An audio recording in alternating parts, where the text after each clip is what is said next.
చెడ్డవాళ్ళు అందరూ. నా పిల్లలు మంచివాళ్ళే. వాళ్ళు అసలు ఏమీ అన్ని వేసుకోరు నెత్తి మీద, వాళ్ళు ఎవరు వేసుకోరట. ఈ పక్కన ఉన్న వాళ్ళందరూ వాళ్ళ మీద వేస్తున్నారు. ఎవరా పక్కన ఉన్న వాళ్ళు? 8 ప్రకృతులు వాళ్ళు పాపం మా పిల్లల్ని మురికి పట్టించి పాడు చేస్తున్నారు. అందువల్ల ఏమైపోతున్నారు వీళ్ళు? మలినం పడుతుంది. మరి వచ్చి ఏం చేసుకుంటున్నాను నేను? వాళ్ళని తోముకుంటున్నాను. మళ్ళీ మళ్ళీ మంచిగా పదార్థం. గురువుగారు ఎప్పుడు అనేవాడు, మా ఏం పని చేస్తున్నా అంటే గిన్నెలు తోముకుంటున్నాను. గురువుగారు గిన్నెలు తోమ మొదట్లో అర్థమైతే వచ్చేదాన్ని. గురువుగారు గిన్నెలు తోముకోవడం ఏమిటి? ఒకవేళ పని మనిషి రాకపోయినా పిండిగారన్నా తోమాలి కానీ గిన్నెలు గురువుగారు ఎందుకు తోముకోవడం? పాపం వచ్చి కూర్చునేవాడు.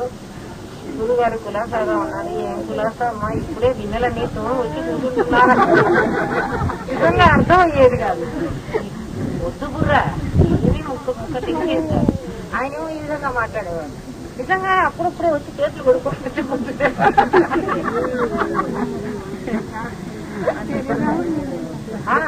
చేతులు కడుక్కొని ఇట్లా తుడుచుకుంటూ వచ్చి కూర్చునేవారు. గురువుగారు కులాసాగా ఉన్నారు. ఇక్కడి నుంచి వెళ్ళి అడిగితే ఏం కులాసానో నమ్మా, గిన్నెలన్నీ తోముకుని ఇప్పుడే వస్తున్నాను అంటే, అయ్యో గురువుగారు మేమన్నా తోము పెట్టేవాళ్ళు కదా, మీరెందుకు తోముకున్నారు? ఆ గిన్నెలు ఏవో పారేస్తే మీరు మాకు పాఠం చేస్తే మేము గిన్నెలు తోమేవాళ్ళం కదా.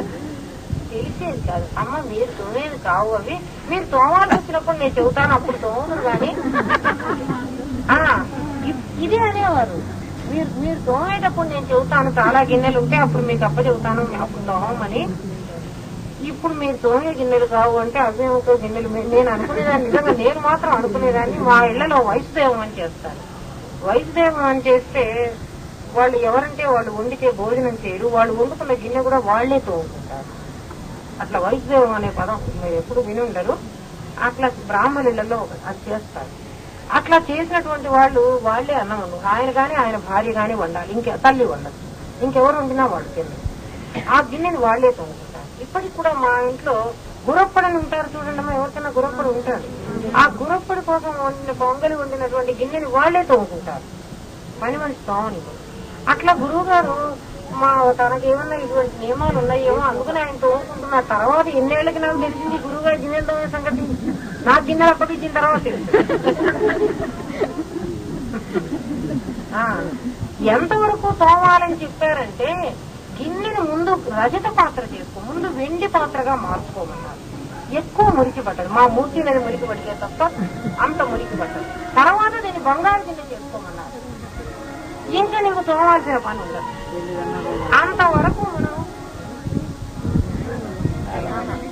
అంతవరకు నీ గిన్నెకు తోమే పద్ధతి తప్పదు.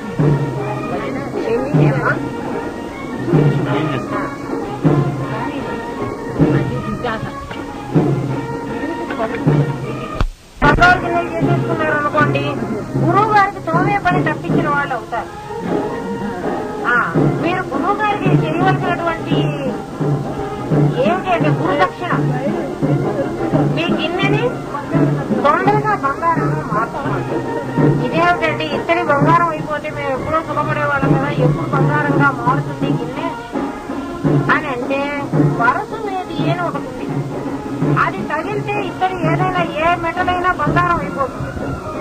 అది గురుబోధ అనే పరసు వేది ద్వారా విచారణ అనే పుటం పెట్టుకో, బాగా కాదు గురుబోధ. అందుకే కొంతమంది అంటారు, అమ్మ ఒకసారి శక్తి ఇవ్వండి అంటారు. శక్తి ఇస్తే ఏమీ లాభం లేదమ్మా, బోధ వింటేనే లాభం. శక్తి ఇస్తే ఏమంటే శక్తితో దీపం వెలిగిస్తాం, నాకెవరు పెద్ద కాలిస్తే దీపం అంతా ఆగిపోతుంది. ఎవరైనా వినపట్టాల ఒక 5 నిమిషాలు ఆగుతాం ఏమా.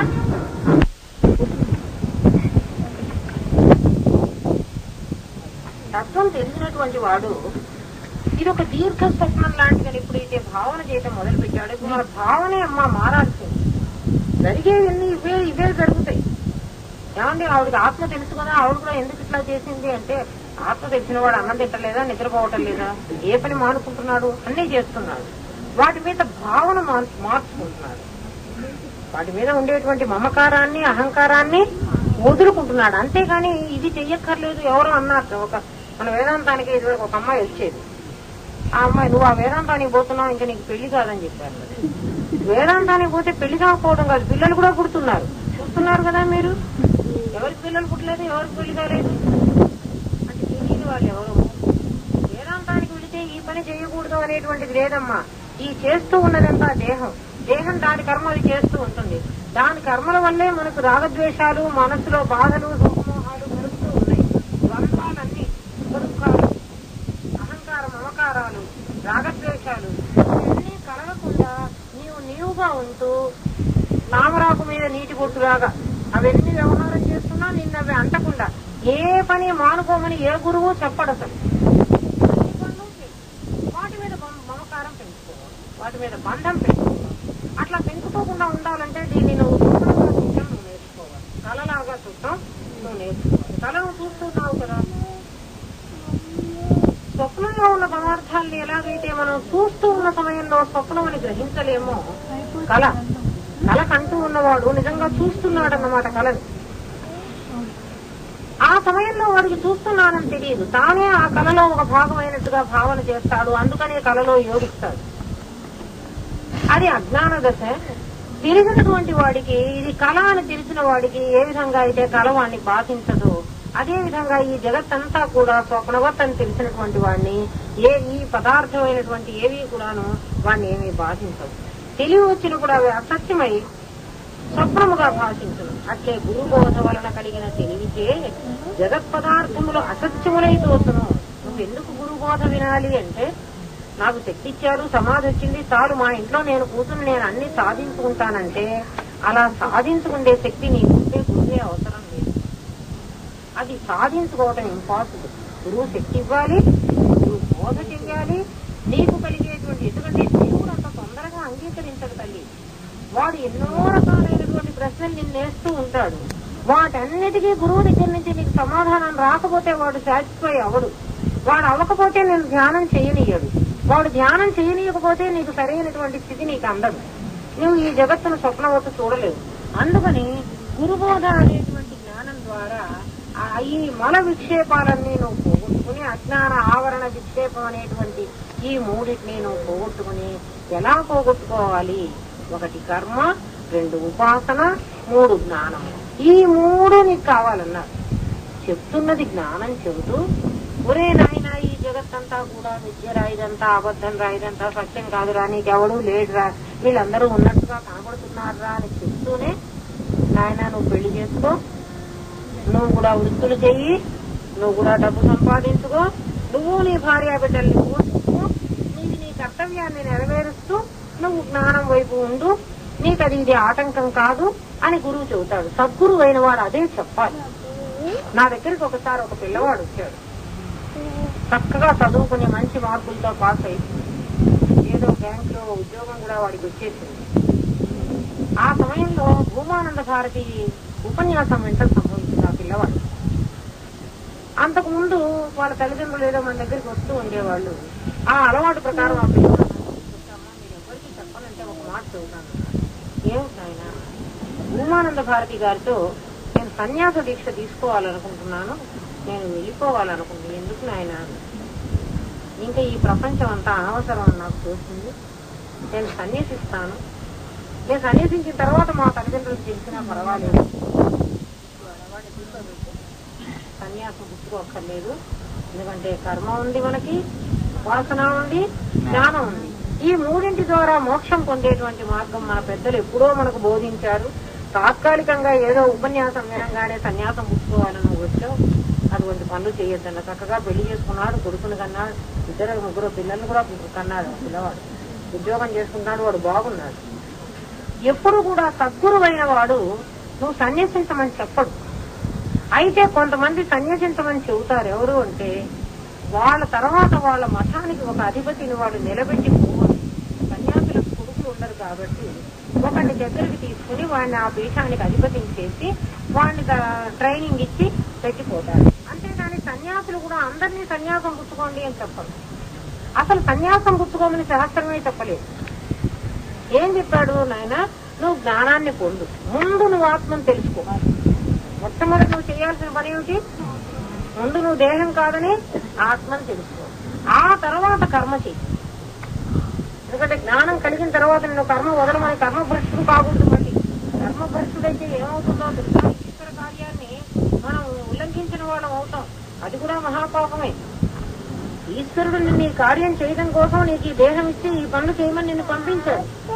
ప్రతి పని చేస్తూ మీరు వ్యాపారం చేయండి, ఉద్యోగం చేయండి, వంట చేయండి, అంట్లు తోమండి, ఏదన్నా చేస్తూ ఈశ్వరుడు నాకు నిర్దేశించినటువంటి కార్యాన్ని నేను చేస్తున్నాను, నాకు ఏ విధమైన సంబంధం లేదు, ఇందులో నష్టం వచ్చినా లాభం వచ్చినా బాధ కలిగినా అన్ని వాడికి. ఇల్లు కడుతూ ఉంటాడు, వాడు కాదురా ఇట్లా వద్దు ఇట్లా పెట్టని ఇంటి ఓనర్ వచ్చి తిప్పిపోతాడు. నాకేం స్వామి పెట్టేస్తానంటాడు. దానివల్ల కష్టం వస్తారని ఎవరుకుంటున్నారు? యజమానికి వీడికే సంబంధం. అట్లా మనం చేసేటువంటి అన్ని కార్యాలు కూడా ఈశ్వరుడు కార్యంగా చేయడం నేర్చుకోవాలి. అది కర్మ. కర్మలో అకర్మను చూడటం అంటే అది. ఏ పనైనా చేయి. ఇవాళ ఈశ్వరుడు నన్ను అంగట్లో కూర్చొని అమ్మమన్నాడు, నేను అమ్ముతున్నాను. ఇవాళ వాళ్ళకి రోగానికి మందులు ఇచ్చి రమ్మన్నాడు, ఇస్తున్నాను, నాకే సంబంధం లేదు. నన్ను కూర్చొని పాటలు చెప్పమన్నాడు, చెప్పేస్తున్నాను. ఇవాళ ఈశ్వరుడు నీకేం పని లేదు, నువ్వు అందరికీ అన్నం వండి పెట్టమన్నాడు, ఈ విధంగా అన్ని ఈశ్వర కార్యంగా కర్మ చేయటం నేర్చుకోండి. అది మంచిది. ఆ తర్వాత ఉపాసన చేయమన్నాడు. కర్మ ఈ భావన జ్ఞానం ముందు కలిగి ఉండాలి. లేదు 10th క్లాస్ పాస్ కాకపోతే కాలేజీలో అడ్మిషన్ లేదు. 10th పాస్ అయ్యే తీరాలి, జ్ఞానం కలిగే తీరాలి. జ్ఞానం కలగడం అంటే సమాధి రావాలి. సమాధి వచ్చిన తర్వాత నువ్వేం చేయాలి? కర్మ చెయ్యాలి. అంటే అంతకుముందు కూడా నువ్వు కర్మ చేస్తున్నావు. అంతకుముందు కర్తృత్వ భావనతో కర్మ చేస్తున్నావు, ఇప్పుడు అకర్తగా కర్మ చేస్తున్నావు. ఇప్పుడు కర్తృత్వం ఎవరికి ఇచ్చావు? ఈశ్వరుడికి ఇచ్చావు. ఈశ్వరార్పణ బుద్ధితో నువ్వు కర్మం చేస్తున్నావు. ఆయన చెప్పాడు నేను చేస్తున్నా, నాకేం సంబంధం లేదని కర్మ చేయి. రెండవది ఉపాసన. ఉపాసన చేయకపోతే, ఎందుకంటే కర్మ, ఉపాసన, జ్ఞానం అనేటువంటివి మూడు కూడా కలిస్తేనే నీకు ముక్తికి మోక్షానికి వెళ్ళడానికి అవుతారు. మోక్షం లేదు కదండి అంటే లేదు కదండి అని ఈ మూడు అయిన తర్వాత కదా నేను తెలుస్తుంది. లేదా తెలుస్తుంది ఉపాసనకి. ఎవరిని ఉపాసించను? నీకు చేతనైతే ఒక విగ్రహాన్ని పెట్టుకుని ఉపాసించు, అది అధమ స్థితి. అధమం అంటే ఏమిటి? తక్కువ స్థితి. అయితే అమ్మ అయితే రేపటి నుంచి మా ఊళ్ళలో ఉన్న విగ్రహాలు అవతల పారే అక్కడ ఉందని ఉంచండి. నీ మనస్సు దేని మీద లగ్నం కాకపోతే ఒక విగ్రహం మీద లగ్నం చేసుకుని అదే భగవంతుడని అదే గురువు అని నువ్వు భావన చేసి ఉపాసించడం నేర్చుకో. మాకు మా గురుదేవుడు చెప్పిన ఉపాసన ఎలా చెప్పారంటే మీరు కూడా ఆచరిస్తే సంతోషం. రోజు మనం తినే అన్నంలో మనం అన్నం తింటాం కదా, కొన్ని బియ్యం పోసుకుని అన్నం వండుకుంటాం కదా, ఒక్క గుప్పెడు బియ్యం, ఇన్ని బియ్యం తీసి ఒక బుట్టలో వేరు. అవి కూడా నువ్వు తినేదే. అంటే నువ్వు తినేప్పుడు ఒక ముద్ద తగ్గించుకోవాలన్నమాట. ఈ గుప్పెడు బియ్యం మన గిన్నెలో, మా ఇంట్లో 4 మనుషులు ఉన్నారు, 4కి నేను 2 గ్లాసులు బియ్యం వండాలనుకోండి కదా, 2 గ్లాసుల బియ్యం గిన్నెలో పోసేసాను. ఇందులో ఒక అర్ధ గ్లాసు బియ్యం నాదే కదా, మిగిలిన ముగ్గురికి 3 అర గ్లాసులు నాది, ఒక అర్ధ గ్లాసు. ఈ గ్లాసులో నాకు మళ్ళీ తక్కువైతే నాకు నీరసం వస్తుంది అని అనిపిస్తున్నాను, ఇన్ని బియ్యం అయితే లేదు పర్వాలేదు నేను ఒక గుప్పెడు తినకపోయినా. అంతేగాని మా ఇంట్లో డబ్బాలో చాలా బియ్యం ఉన్నాయండి, ఆ డబ్బాలో ఒక గుప్పెడు పక్కన వేస్తాను, వద్దు వెయ్యద్దు, అలా వేయకూడదు. మనం తినే దాంట్లో ఇన్ని బియ్యం తీసి పక్కన వేసుకోండి. ఒక నెల రోజులకైనా ఒక 10 బియ్యం అవుతాయి కదా, లేకపోతే 2 నెలలకు కానివ్వండి, మీ ఇష్టం, మీ శక్తిని బట్టి. నెలకే అవుతాయి, కొంచెం ఎక్కువ వేసుకుంటే తొందరగానే అవుతాయి. ఒక నెల రోజులు అయిన తర్వాత ఈ బియ్యం అన్ని ఉడకబెట్టి వాటిల్లోకి ఏదో మీ ఇంట్లో మిగిలినవి ఏ కూరలు అన్ని ఫ్రిడ్జ్ లో వారాలు పోతారో ఇప్పుడు నువ్వు బాగు చేసిన ఇన్ని కూరలు మిగులుతాయి, అవన్నీ పెట్టి ఓ సాంబారు ఏదో చేసి గురువుగారు అలా చేయమనేవారు. ఆయన చేసి చూపెట్టారు మాకు. ఈ విధంగా అంటే నువ్వు తినేదే సుమా, నీ భర్త సంపాదిస్తున్నాడు, నువ్వు పళ్ళు వండి పెట్టే హక్కు నీకు లేదు. ఎవరైనా అట్లా చేస్తారేమో, అలా వండడానికి నీకు అధికారం లేదు. వాళ్ళ సొమ్ము మనం కాజేసిన వాళ్ళ దోషం వస్తుంది. మళ్ళీ మా ఆయన చాలా సంపాదించాలండి, మాకేం పర్వాలేదండి, మాకు చాలా ఉన్నాయండి, అవన్నీ పోసి వండుతానండి అంటే లేదు. దీన్ని సమాజం విరాట్ పురుషులు ఉన్నారు, నేను కూడా చాలా సార్లు మా వాకిట్లో కూర్చుని మార్కెట్ దగ్గర పెట్టడం మీరు చూసే ఉంటారు.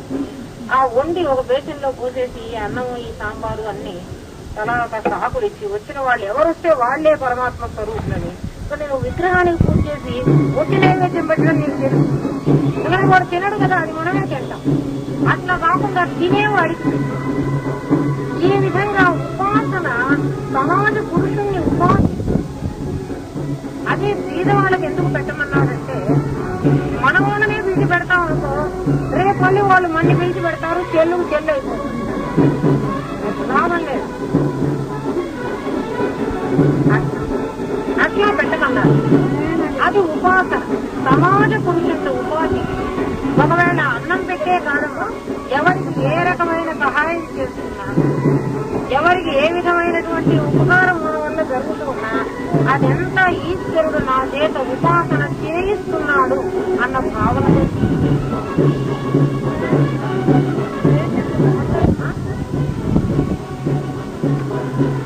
ఈ మూడింటి ద్వారా నువ్వు కర్మని జీవిస్తూ ఉంటావు. కర్మలో అకర్మను చూసావు, స్వార్థం లేకుండా సమాజ పురుషుడు ఉపాసన చేసావు, జ్ఞానం నీకు ముందే కలిగింది. అప్పుడు ఏమైపోతుంది? నీకు జన్మ కారణమైన కర్మ లేదు. ఎప్పుడైతే కర్మ లేదో అప్పుడు జన్మెత్తడానికి అవకాశం. ఆ విధంగా నువ్వు మోక్షాన్ని పొందుతావు. కొంతమంది అవుతారు, అమ్మ నాకు ఏం తెలియటంలే, ఏం తెలియటంలే, తెలియాల్సిన పనిలేదు, ఈ మూడు చెయ్యి, నీకు మోక్షం ఖచ్చితంగా వస్తాం. అయితే మా ఇంట్లో అసలే బియ్యం లేవండి, మీరు ఉన్న బియ్యం వాళ్ళకి వీళ్ళకి పెట్టమంటున్నారు, ఇది చాలా తప్పు అంటే మిమ్మల్ని బియ్యమే పెట్టమని నేను చెప్పలేదమ్మా, వాళ్ళకి అన్నాలే పెట్టమని చెప్పలేదు.